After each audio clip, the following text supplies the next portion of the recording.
El éxodo de la Iglesia. En el libro de Éxodo se relata la liberación de Israel de la esclavitud, un acontecimiento que tiene paralelos con el presente, ya que el Antiguo Testamento es sombra de lo que habría de venir. Así como entonces Dios sacó a su pueblo de la esclavitud, hoy Cristo está por arrebatar a la Iglesia. Lo que hizo el faraón antes del Éxodo refleja lo que vive actualmente la humanidad. Veamos los paralelos que hay entre los tiempos previos a la liberación de Israel y este tiempo previo al arrebatamiento de la Iglesia. En aquel momento, el faraón consideraba que había sobrepoblación. Veamos lo que dice Éxodo 1, de 7 a 10. Dice así: «Y los hijos de Israel fructificaron y se multiplicaron, y fueron aumentados y fortalecidos en extremo, y se llenó de ellos la tierra. Entre tanto, se levantó sobre Egipto un nuevo rey que no conocía a José, y dijo a su pueblo: He aquí el pueblo de los hijos de Israel es mayor y más fuerte que nosotros. Ahora pues seamos sabios para con él, para que no se multiplique, y acontezca que viniendo guerra, él también se una a nuestros enemigos y pelee contra nosotros y se vaya de la tierra». Aquí vemos que el faraón consideraba que había que esclavizar a las personas porque eran demasiadas, gestionándolas como si fueran ganado. Hay una frase famosa que refleja lo que los agentes del nuevo orden mundial piensan sobre la humanidad hoy día. Dice así la frase: «Los malos agricultores poseen cultivos y ganado, los buenos agricultores poseen seres humanos». Al igual que el faraón, los que han recibido poder y riquezas de manos de Satanás a cambio de servirle, consideran que los seres humanos somos ganado que debe ser gestionado. Consideran que hay demasiadas personas en el mundo y que hay que reducir a los seres humanos a 500 millones, es decir, asesinar al 94% de la humanidad. Si no has oído hablar de esto, busca información sobre el decálogo que plasmaron en las piedras guía de Georgia, o simplemente busca sobre despoblar el mundo o despoblar la tierra. Hablemos ahora de impuestos y ciudades de almacenaje. En Éxodo 1:11 leemos: «Entonces pusieron sobre ellos comisarios de tributos que los molestasen con sus cargas, y edificaron para Faraón las ciudades de almacenaje Pitón y Ramsés». Cuando empezó a implantar su plan, el faraón incrementó los impuestos y construyó ciudades donde almacenaba los bienes que saqueaba. Del incremento de impuestos no hace falta que hable, ya que todos lo sufrimos. Fijaos que lo dice claramente, son impuestos. En cuanto al acúmulo de bienes en ciudades, si consideramos que para ellos los seres humanos somos ganado a ser gestionado, entonces cobra sentido que construyan las llamadas ciudades de 15 minutos a fin de confinar al ganado en ellas y así poder controlarlo mejor. Otro aspecto previo a la salida de Israel de Egipto fue que todos fueron transformados en esclavos y hubo un aumento de presión en el trabajo. Veamos ahora lo que podemos leer en Éxodo 1, de 13 a 14. Dice así: «Y los egipcios hicieron servir a los hijos de Israel con dureza, y amargaron su vida con dura servidumbre, en hacer barro y ladrillo, y en toda labor del campo y en todo su servicio, al cual los obligaban con rigor».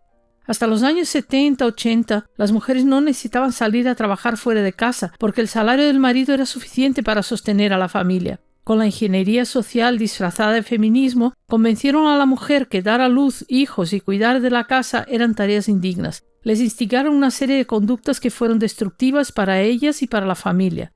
Lógicamente, toda mujer debe tener el derecho de ejercer la profesión que le parezca, si le apetece. Pero lo que ocurrió fue un adoctrinamiento que empezó a abrir una brecha que nunca se cerró en las familias, dejando así a los niños a merced del adoctrinamiento del Estado y consiguiendo que el 50% de la población que antes no pagaba impuestos lo hiciera. Con la evolución de esa ingeniería, los sueldos perdieron cada vez más el poder adquisitivo a causa de la inflación. Acordémonos que los banqueros y especuladores financieros son los que provocan la inflación a su antojo. Cuando la mujer empezó a trabajar fuera de casa, con medio periodo sacaba lo suficiente para comprar una bici a los niños o que la familia se fuera de vacaciones. Pero los sueldos fueron siendo mermados más y más, y a día de hoy, aun con 2 o más trabajos, trabajando marido y mujer, no consiguen cubrir las necesidades básicas de la familia. En España, por ejemplo, existen personas que trabajan pero duermen en la calle porque no pueden pagar una vivienda. Otras trabajan, pero por la noche se van a los contenedores de basura a buscar algo que comer porque sus sueldos no llegan. La otra importante herramienta para llevar a la gente a la pobreza ha sido inculcar un consumo absurdo y con ello un endeudamiento impagable. Ya sabemos lo que dijo Pablo, que somos esclavos de aquello a lo que nos sometemos. Si nos endeudamos, nos hacemos esclavos de los banqueros. Todo eso es lo mismo que ocurrió en Egipto, cuando el faraón aumentó la presión de trabajo y transformó a todos en esclavos. Veamos ahora un aspecto que es la muerte al hombre. En Éxodo 1, 15 y 16 leemos: «Y habló el rey de Egipto a las parteras de las hebreas, una de las cuales se llamaba Cifra y otra Fua, y les dijo: cuando asistáis a las hebreas en sus partos y veáis el sexo, si es hijo, matadlo, y si es hija, entonces viva. ¿Se parece esto al terrible y criminal acoso y discriminación que se hace contra los hombres hoy día? La tasa de suicidio de hombres en España en 2024 ha sido del 73,7%. Casi 8 varones se quitan la vida en España cada día. Eso nos da una idea de cómo la ingeniería social está influyendo en el exterminio del hombre. Aunque el suicidio no es lo único que se usa para anular a los hombres. El sistema ha transformado a muchas mujeres en verdaderas fieras depredadoras, cuya única razón de ser es destrozar al hombre. En ese adoctrinamiento sobre la mujer se incluye el aborto, que más bien debería ser calificado como asesinato de seres indefensos. Sí es verdad que la mujer tiene derecho a su cuerpo, pero no tiene derecho a la vida de ese ser indefenso que ella misma ha engendrado por su vida sexual laxa y complaciente sin responsabilidad. El asesinato de bebés hoy día llega incluso en algunos sitios a la aceptación de que se asesine a los que acaban de nacer o están a punto de hacerlo.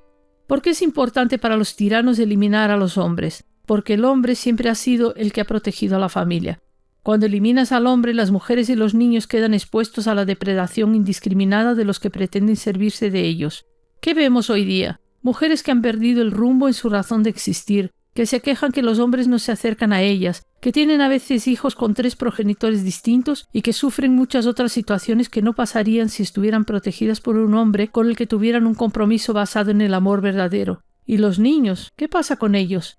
Drogados, perdidos, pequeños delincuentes, muchas veces abusados por depredadores sexuales, expuestos al ocultismo, a la hipersexualización, a las ideologías destructivas, etc.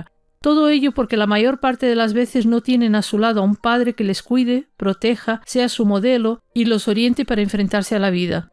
Otro aspecto del tiempo previo a la salida de Israel de Egipto era la falta de tiempo para estar con Dios. En Éxodo 5, 7, 8 vemos que Faraón aumentó la servidumbre para impedir al pueblo acercarse a Dios y adorarlo. Dijo así Faraón: de aquí en adelante no daréis paja al pueblo para hacer ladrillo como hasta ahora. Vayan ellos y recojan por sí mismos la paja, y les impondréis la misma tarea de ladrillo que hacían antes, y no les disminuiréis nada, porque están ociosos. Por eso levantan la voz diciendo: vamos y ofrezcamos sacrificios a nuestro Dios. ¿Crees que esa situación se da hoy día? ¿Qué familia tiene tiempo actualmente para estar junta, leer la Biblia y orar? Fíjate que se ha implantado un sistema de horarios de trabajo que muchas veces hasta impide que se reúnan todos a la vez al menos un día a la semana, ya que los adultos trabajan en horarios y días distintos. Hay casos en los que, por ejemplo, el padre trabaja hasta tarde y cuando llega a casa el niño ya duerme. Por la mañana el padre necesita levantarse más tarde y el niño está en la escuela. Solo se ve en el día en que el padre libra del trabajo, cosa que puede que ocurra 1 o 2 veces a la semana. Eso si ese padre del ejemplo tiene un solo trabajo. Si tiene más de uno, puede que ni siquiera coincida que los 2 trabajos le den el día libre el mismo día de la semana en el que el niño no tiene escuela. ¿Cómo queda un matrimonio en un caso de estos? ¿Cómo queda entonces la relación de esa persona con Dios? ¿Qué espacio de tiempo hay para que esa familia busque a Dios junta? Eso no es coincidencia. El mismo Satanás que inspiraba a Faraón lo hace hoy día con los que gestionan el ganado humano, a fin de que no se relacionen con Dios. Veamos el aspecto de censura al discurso disidente. Faraón también estaba preocupado con que la gente oyera ideas que eran contrarias a sus intereses. En Éxodo 5:9 leemos: agrávese la servidumbre sobre ellos para que se ocupen en ella y no atiendan a palabras mentirosas. ¿Te suena esto hoy día? ¿Entiendes por qué este vídeo debe ser publicado en canales sin censura y por qué es importante que te inscribas en nuestro canal de Telegram para saber cuándo y dónde publicamos nuevos materiales? Hoy día las leyes de censura se están volviendo cada vez más crueles y permiten mayor control sobre lo que piensan las personas, castigando al que no se alinea con el pensamiento único del sistema. Hace no mucho vi un vídeo en donde la policía de Inglaterra se personó en casa del padre de un maestro de biología con el cometido de arrestarlo por haber enseñado a sus alumnos que existen personas con cromosomas XX y XY. Evidentemente, esto es un hecho científico. Pero como esto pone en evidencia que Dios creó solamente el sexo masculino y femenino y eso va en contra del relato tiránico oficial, un profesor de biología que enseña este hecho acaba siendo víctima del terrorismo de Estado que persigue la verdad.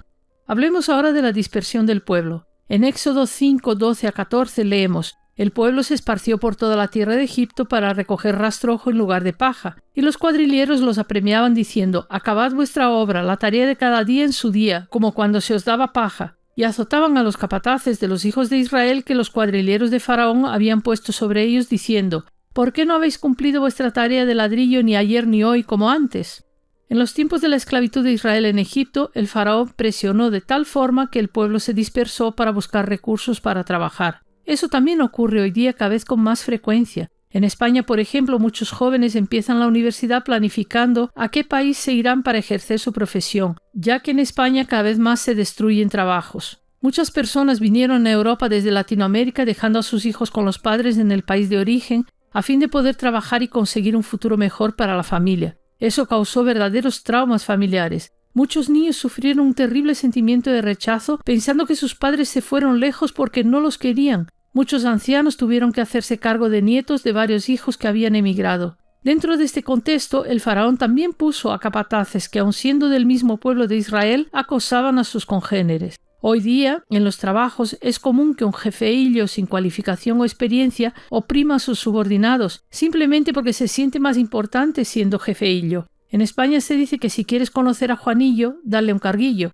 Los tiranos juegan mucho con ese recurso de elegir a un mediocre, poniéndolo a controlar parte del ganado y dándole la potestad de maltratar a sus subalternos. ¿Alguien de los que me oís conocéis esta situación?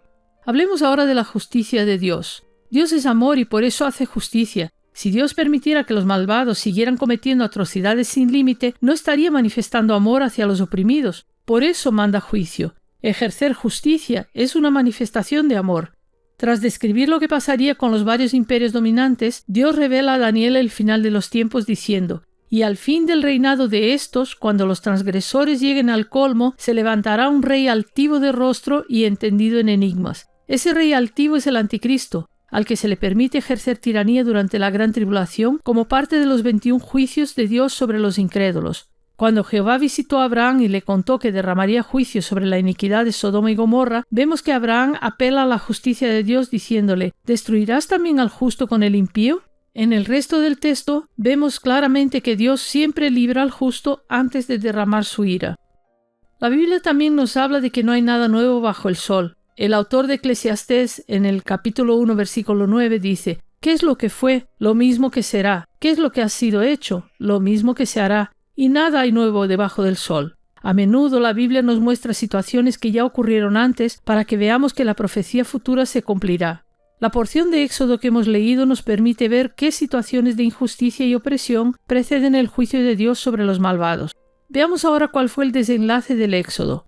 Al final del relato de Éxodo, vemos que el pueblo está entre el mar y el monte de Baal-Zafón, donde se adoraba a Satanás. Detrás venía el ejército de Faraón a exterminarlos. Pero entonces Dios abrió el mar rojo, permitiendo que el pueblo pasara en seco. A seguir vino el ejército del faraón y Dios cerró el mar, tragándolos a todos. Aunque la Biblia no lo dice, es posible que el mismo faraón haya perecido en ese momento, ya que los reyes acostumbraban ir delante de los ejércitos cuando perseguían a sus enemigos. En el Salmo 136:15 dice que Dios arrojó a Faraón y a su ejército en el mar rojo.